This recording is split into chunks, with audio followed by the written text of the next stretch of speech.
in regards to Mamdani, did you see the clip of him getting up and saying, hey, we need $12 billion, and I don't know where you saw that clip? Can we play that clip since we're on Mamdani right now? That wasn't one of the topics, but I think it's timely. So here's Mamdani. Apparently, taxes wasn't supposed to be raised for the average New Yorker, and then all of a sudden, this is what happened. Go ahead, Rob. City is in a difficult position. We can't hear it, guys. Can you start from the beginning, please? Where city is in a difficult position. Guys, start from the beginning. I still can't hear anything. City is in a difficult position. There you go. Thank you. We are also seeing a moment where the gross fiscal mismanagement has left New Yorkers with a bill the likes of which we have not seen in many, many years. And we have seen in the politics of the past that in moments such as these, we ask those with the least to bear the greatest burden. And we know that here in the wealthiest city, in the wealthiest country in the history of the world, that we can not only put our city back on firmer financial footing, but also build a stronger city for everyone if the top 1% of New Yorkers pay an additional 2% in income taxes. Recently, I actually had a New Yorker turn to me and self-identify as someone who would be taxed by this proposal. I'm a millionaire. Is it true that you want to raise taxes on me? And I said, it is true. And they said, well, I would leave. I said, I don't think you would. They said, why not? I said, because we're looking to raise income taxes on the top 1% by 2%. So for $1 million a year, that's an increase of $20,000 in taxes. And when I told them the amount, they realized that it wasn't enough to actually make them change where they would consider I did not see this. Yeah, of course. Please raise taxes more. Why don't you do 20% on these guys making $1 million? So I know you voted for this guy because you didn't like his opponent. He was going up against this guy, this other guy named Andrew. Only because he's ugly. Yeah. I judge people on looks. What do you think about what he just said? He's better looking than his brother. What do you think about what he just said? Look, here's what I think, okay? And I know people are going to get upset and they're going to come after me. Knock yourself out. He is way over his head, okay? We've never seen the like. No, you've never seen the likes of this because you've never been involved in elected office. You've never led. You've never understood. You're a kid, and you're an inexperienced kid. So it's new to you. It's not new to New York City, and it's not a new challenge to anybody who runs a major municipality. You can say the numbers aren't impressive to the top, but that's not the way they're going to hear it. And it is very popular in New York City right now, if not in New York State, if not in the country, to go after the top. So he is playing to a popular political trope, which is kill the rich and tax them. I don't care if he taxes them because I don't live in New York City. But the idea that he knows what to do. Here's the problem with taxing me 2 cents more. What are you going to do with it? Where's the money going? How efficient are you? How responsible are you? Oh, wow. How aligned are you with what I think matters? He doesn't check any of those boxes for these guys. What do you mean? He's never had like a big boy job or he's never run a company? What are you trying to say? No, Chris, he never has? Chris, staying serious. Last week, he announced in front of a camera, New York is staying a sanctuary city, and if all the kids are going to come and eat and go to school and everything for free, that's where that That's right. Yeah. That's where that's going to go. And that's why they don't want to give it. So it's not like the rich are pigs. No. Right? I'll give you the money. I'll give you the money if you want the money from me, but let me know what it's for and let me feel good about it and know that you can get it done. He doesn't check any of those Are boxes. you hearing a lot of rich people that you know leaving? Are you hearing exodus? So some of that happened already, okay? Because of him, not a wave like I've seen COVID already. COVID, yeah. But and there are a lot of people came out to where I live. Also, they moved out. Your area blew up. Oh yeah, right. I mean, Yeah, for sure. I love that area. Yeah. So, and the infrastructure is not set up for it. That's what we have. It's not set up, or it is. No way. The traffic is bad. Traffic, right. Plumbing, everything. First responders. It's a challenge. But look, he is on course to take New York City in a terrible direction. Leadership, policies, execution. And I haven't even built in the thing that matters most yet. Crisis. You think 10 dead homeless people is a crisis. You have ICE come to New York and try to do an operation. And he doesn't get some better brain around him who says, you're not Jacob Fry. This is not Minneapolis.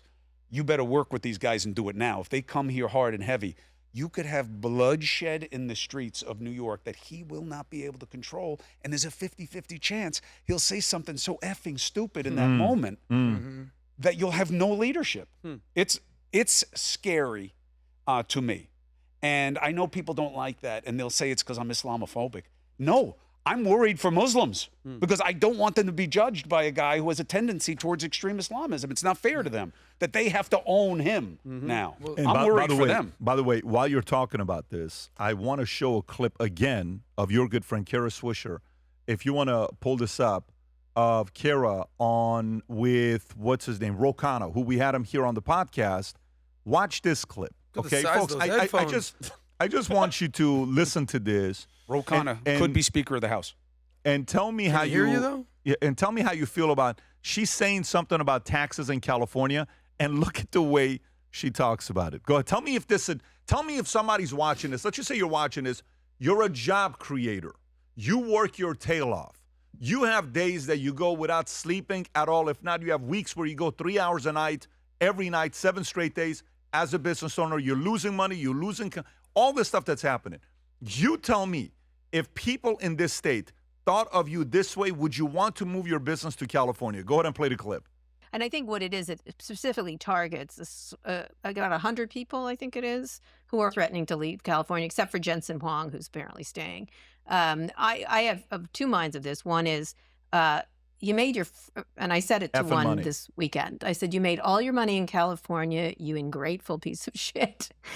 You could figure out a way to pay more taxes, and we deserve the taxes from you, given you made your wealth here. Jeez. The second thing is, yes, there are different ways to do this, but the length of time it would take and the kind of vehemence you would fight whatever happens means nothing would happen. So why don't we just do shock and awe at this point? Because you don't seem to be, availing yourself to thinking that Are you kidding me? owe your state something more. As if you're already not which paying. They don't think that Right. at all. Watch. They don't. They think that that there's waste and that there's abuse, and there is some waste. I'm not going to say everything we've been spending is perfect, but the point is you have a real crisis here. Would you, business owners watching this, the ungrateful business owners that risk it all to create jobs in any economy, which, by the way, these ungrateful business people, Kara Swisher doesn't understand, any other economy would welcome them. Nashville would welcome them. Brentwood would welcome them. Franklin would. I think Arizona may. Nevada would. Texas would. Dallas definitely would. Austin would. Florida would. A lot of people would. Why the hell would anybody want to go to California when they look at you the way that they look at you? That they own you. That they own you. Tom, how do you process this when you hear the way Kara's explaining on, this entitled pieces of, the way she described it? How do you view this message from her? This is the evolution of Kara Swisher that disappoints me, that I don't really understand where it's coming from, unless she just felt that there's a highly profitable lane there, and this is the differentiated market.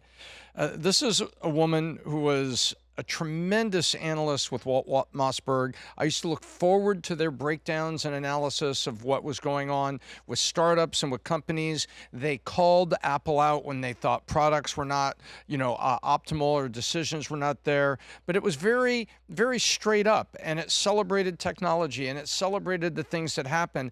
And now all of a sudden, on the other side, the post 40 Kara Swisher suddenly is like this socialist champion that is ignoring the risk. She knows about the risk. She covered the amount of venture investment. She covered venture investment, Pat, that went bad, where pension money and other money that was in venture funds went after some company, invested in it, and it became a smoking crater. She sounds like a bitter woman who lost an opportunity, and she had a chance somewhere to make a lot of money. I just sense bitterness, and it's so unattractive. I sense it too. And also, with liberals, I'm also confused by the lack of math, Pat. I won't go too deep into it, but yesterday, Pat and I saw Eric Adams. And we asked him something, and he pointed out that I believe the answer was an $8 billion reserve. I think that's the number. And the reserve, if I'm interpreting what he was saying correctly, would have been an account and money that was unspent that was available to the budget of New York City. Well, have you ever trusted a mayor that comes up and says that the problem is this number? Doesn't it always ending up being bigger and bigger and bigger? Because nobody, you covered this in the media, Chris, nobody wants to tell you the full number. The real number from Mamdani right now is 20 billion, because it's 12 billion he's willing to talk about today, and 8 billion that was in a reserve account.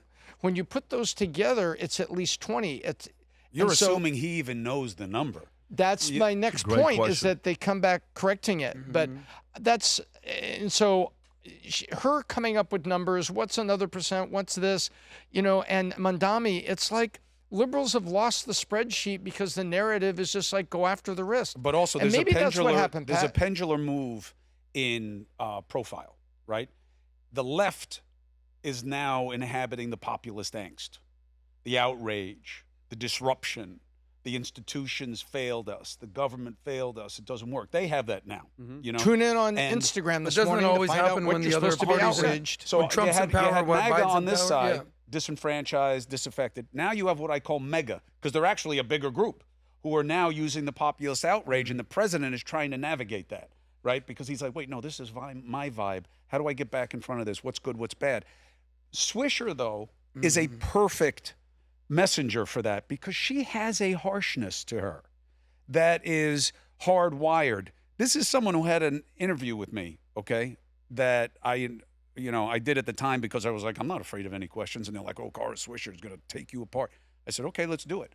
And she told me, and means it, and her brother confirmed this to me, okay? He invited me to Christmas Eve dinner, by the way. She would not have helped her brother if he was in the situation that my brother was, because it would have conflicted with her journalistic duties. Wow. And she had to stay impartial. To your brother? No. Having his ass in a sling? Yeah. It's one thing. I'm not saying she said she wouldn't use her contacts. She would manipulate her platform to help him. I never did any of those things. I never had to. So that's who she is.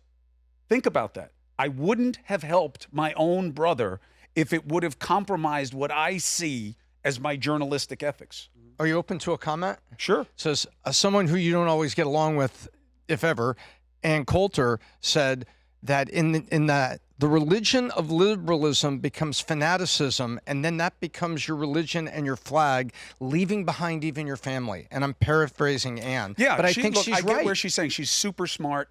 I've never had a bad relationship with Ann in my life. Well, you've I know gone she at attacks it. me a lot. Oh yeah. But I mean, that's the business. Can I tell you guys something? You know what was what was my number one reason for when everybody said, I cannot believe you brought Cuomo on?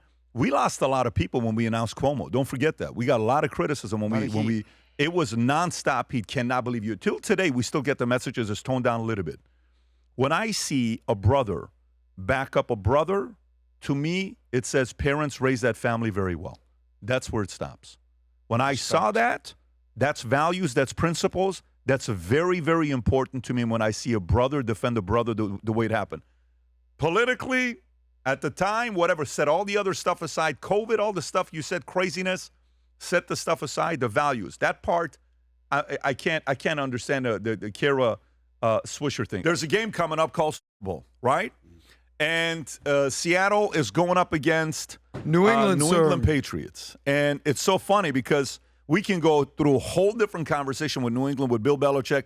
Maybe we'll do that all the way at the end because I'm sure we all have some opinions on Bill Belichick not making it into the Hall of Fame. Tom Brady said, if I have to come back and play with only one coach, I'm not picking anybody else but Bill Belichick. And the guy didn't make it, and 3 other coaches were first ballot Hall of Famers, but this guy didn't. But anyways, Patriots, Seattle Seahawks, while this is happening, you're watching it, and if you believe future looks bright, you may want to wear this gear that we're launching here today. Go ahead, Rob.